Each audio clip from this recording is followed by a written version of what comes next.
Welcome back to the Word in Our Hearts. We're continuing on in the Old Testament, starting with Esther. Queen Vashti deposed, and this is chapter 1.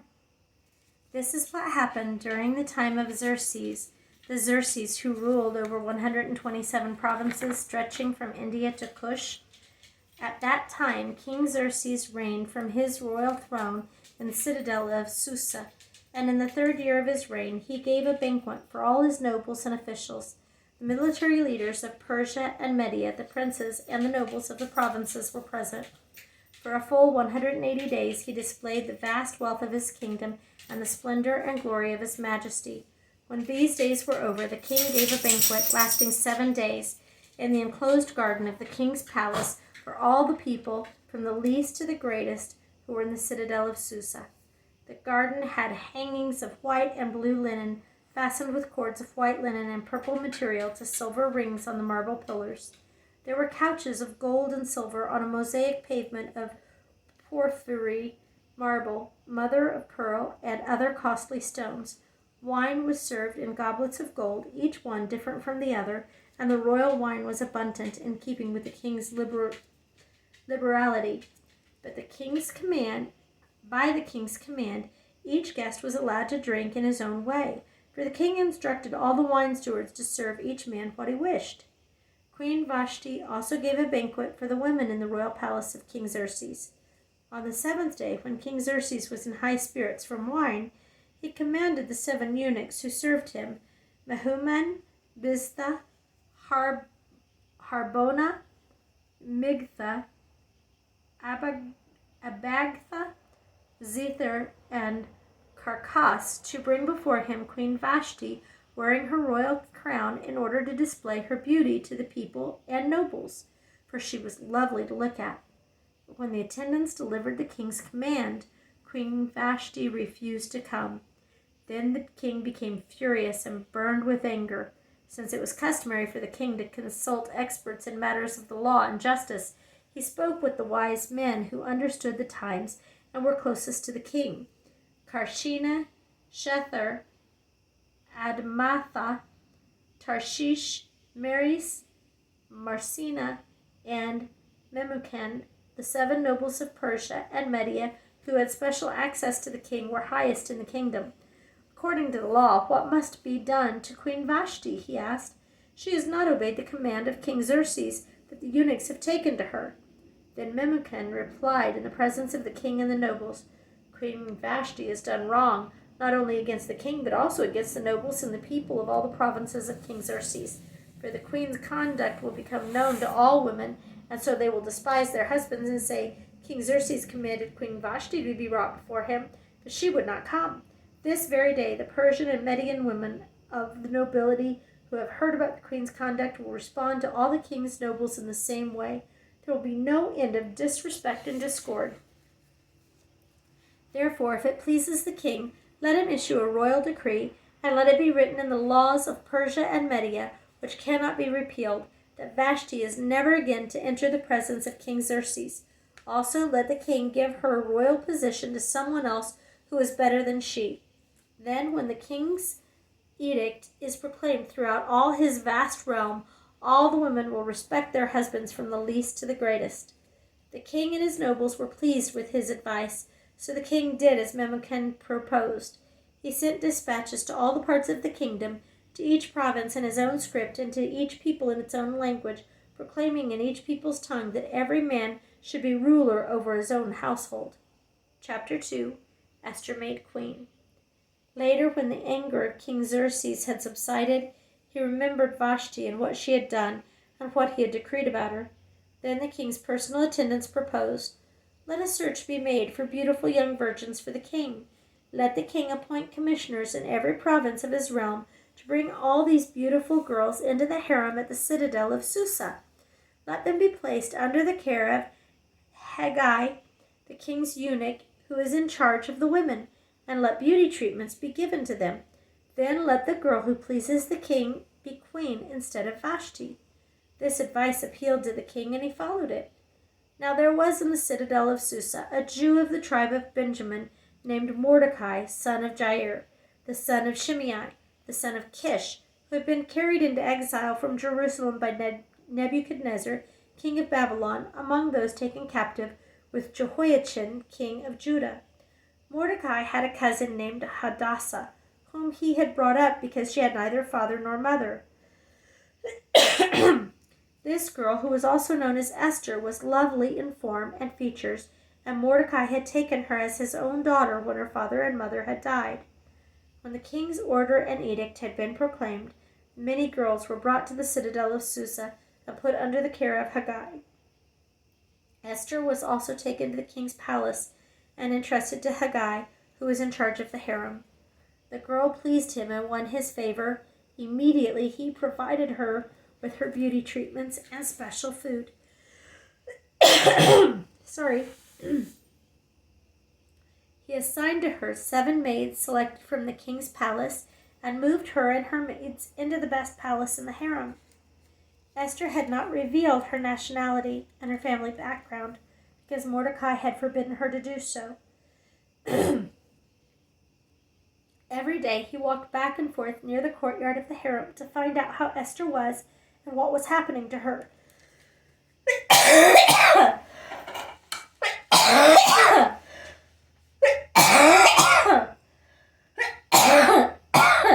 Excuse me, I'm so sorry. Before a girl's turn came to go into the King Xerxes, she had to complete 12 months of beauty treatments prescribed for the women, 6 months with oil of myrrh, and 6 with perfumes and cosmetics. And this is how she would go to the king. Anything she wanted was given her to take with her from the harem to the king's palace. In the evening she would go there, and in the morning return to another part of the harem to the care of Shashgaz, the king's eunuch, who was in charge of the concubines. She would not return to the king unless he was pleased with her and summoned her by name. When the turn came for Esther, the girl Mordecai had adopted, the daughter of his uncle Abihail, to go to the king, she asked for nothing other than what Haggai, the king's eunuch who was in charge of the harem, suggested.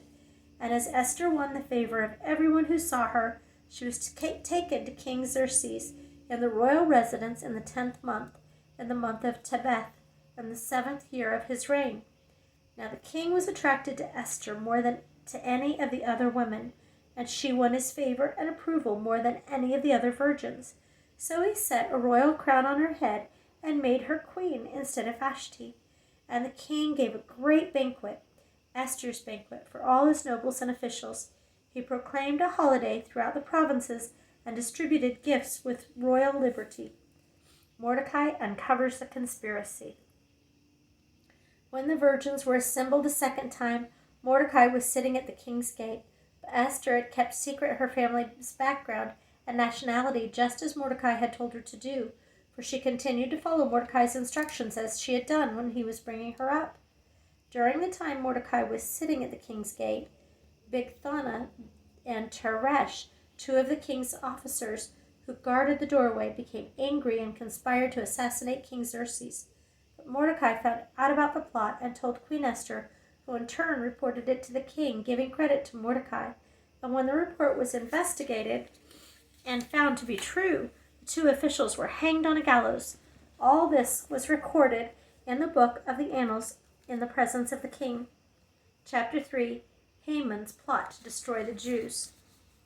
After the events, King Xerxes honored Haman, son of Hammedatha, the Agagite, elevating him and giving him a seat of honor higher than that of all the other nobles.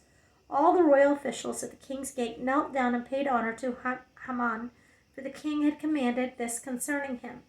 But Mordecai would not kneel down or pay him honor.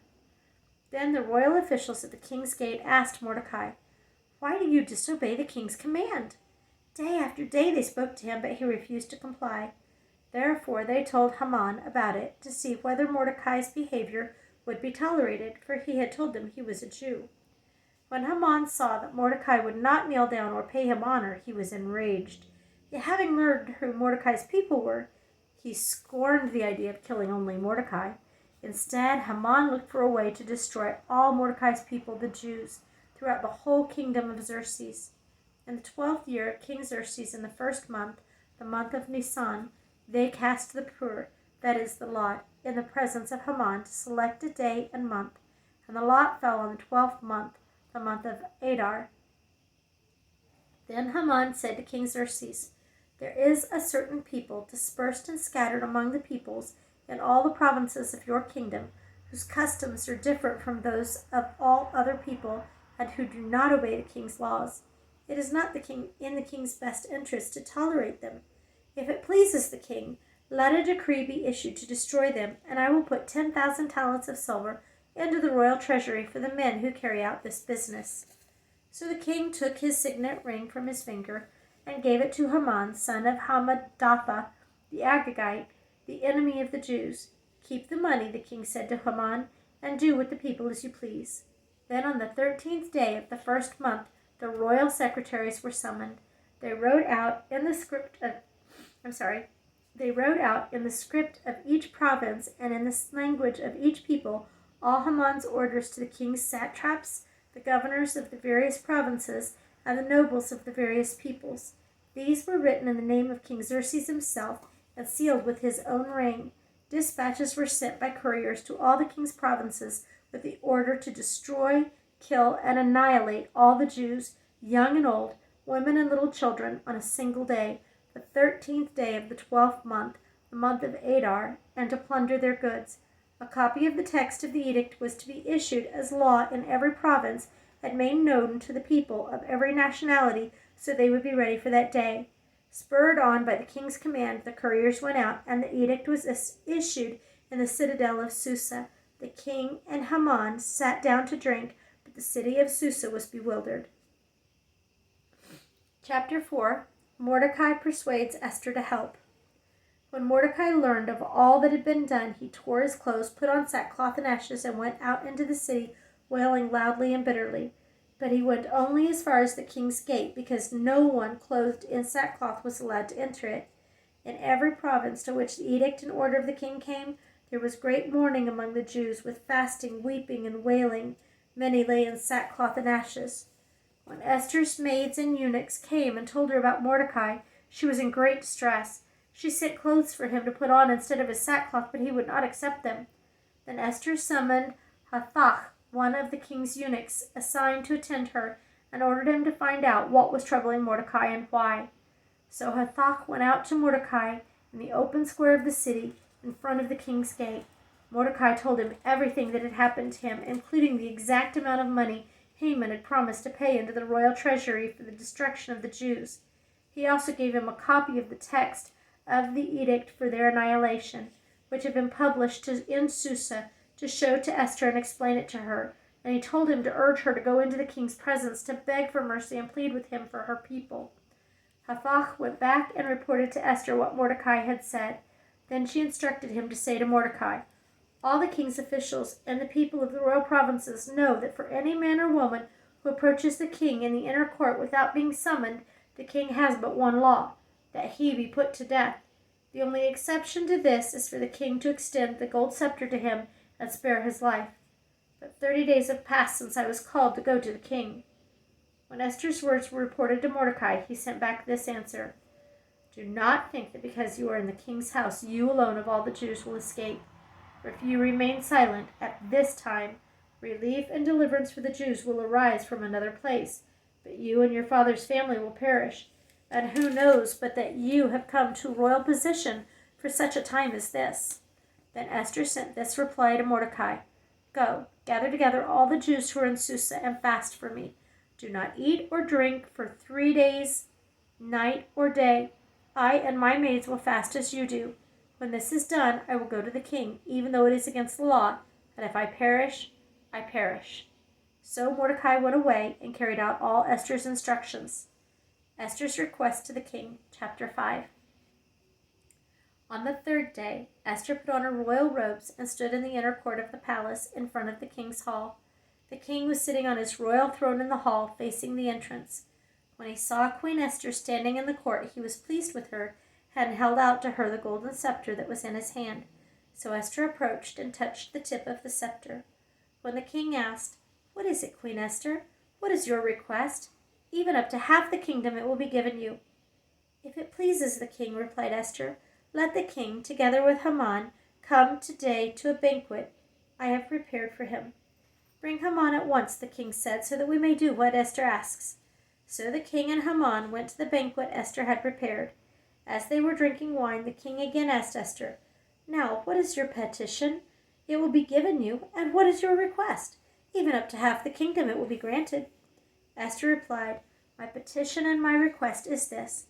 If the king regards me with favor, and if it pleases the king to grant my petition and fulfill my request, let the king and Haman come tomorrow to the banquet. I will prepare for them.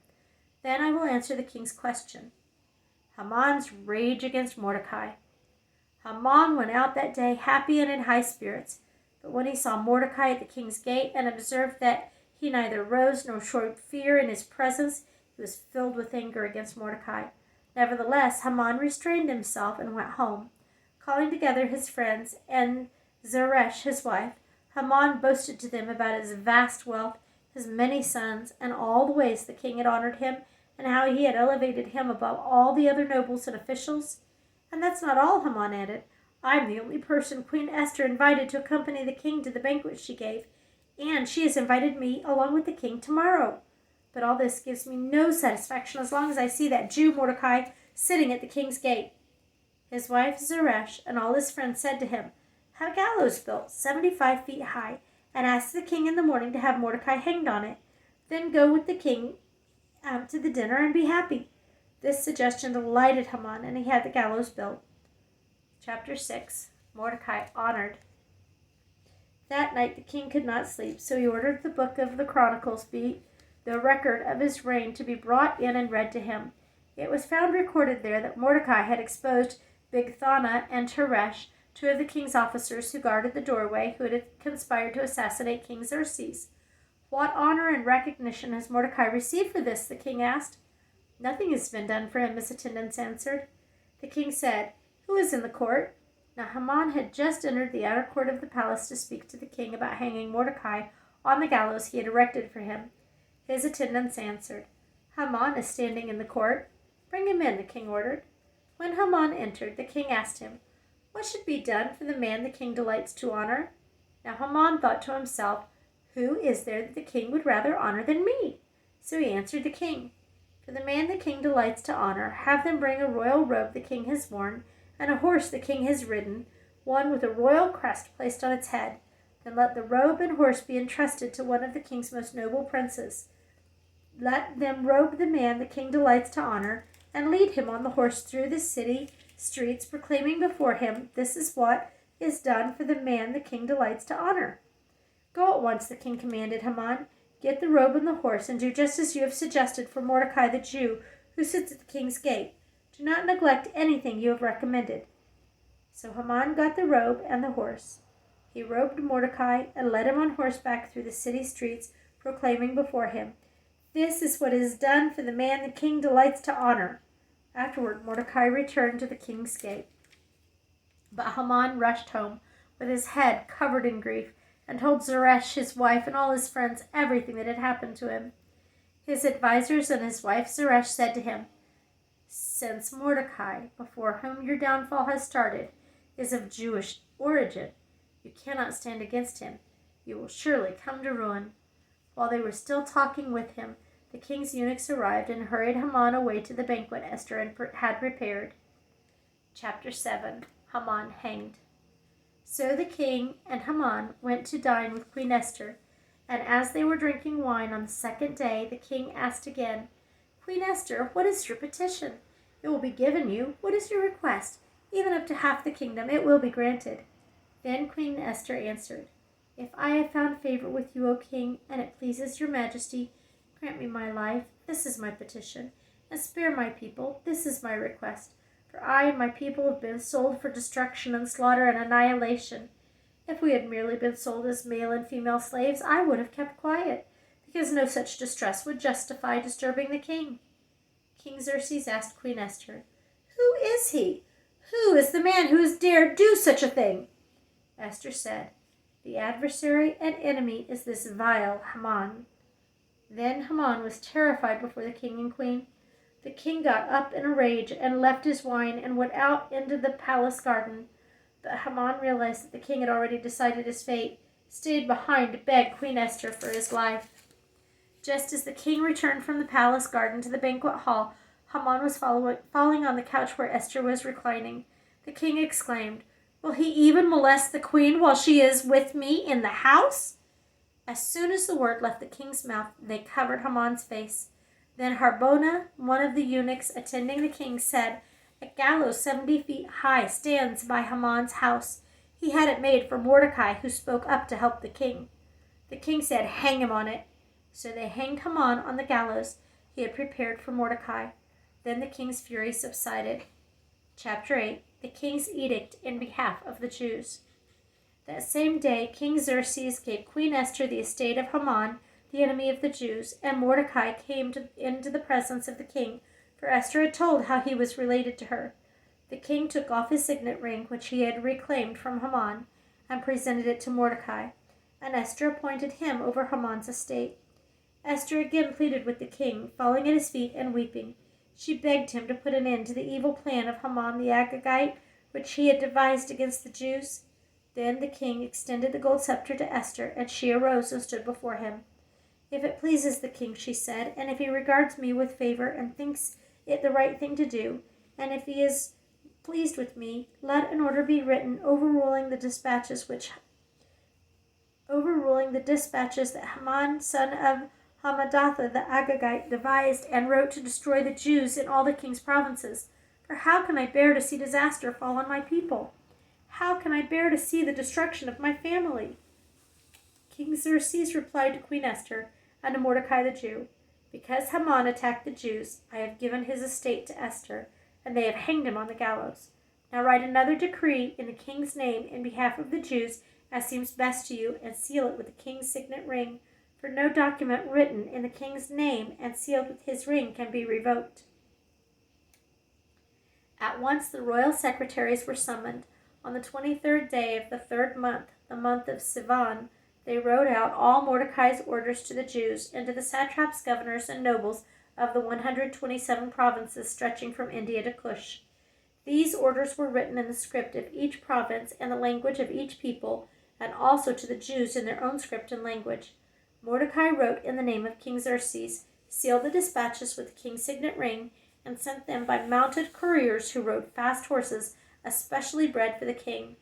The king's edict granted the Jews in every city the right to assemble and protect themselves, to destroy, kill, and annihilate any armed force of any nationality or province that might attack them and their women and children, and to plunder the property of their enemies.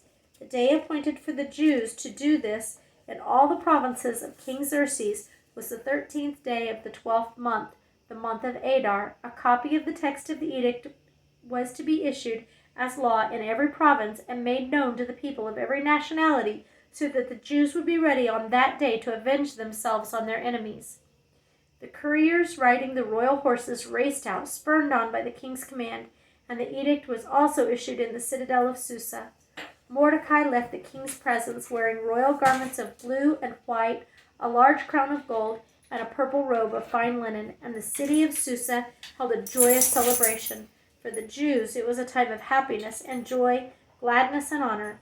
In every province and in every city, wherever the edict of the king went, there was joy and gladness among the Jews, with feasting and celebrating, and many people of other nationalities became Jews because fear of the Jews had seized them. Chapter 9. Triumph of the Jews. On the 13th day of the 12th month, the month of Adar, the edict commanded by the king was to be carried out. On this day, the enemies of the Jews had hoped to overpower them, but now the tables were turned, and the Jews got the upper hand over those who hated them. The Jews assembled in their cities in all the provinces of King Xerxes to attack those seeking their destruction. No one could stand against them, because the people of all other nationalities were afraid of them. And all the nobles of the provinces, the satraps, the governors, and the king's administrators helped the Jews because fear of Mordecai had seized them. Mordecai was prominent in the palace. His reputation spread throughout the provinces, and he became more and more powerful.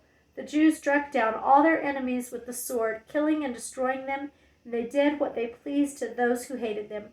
In the citadel of Susa, the Jews killed and destroyed 500 men.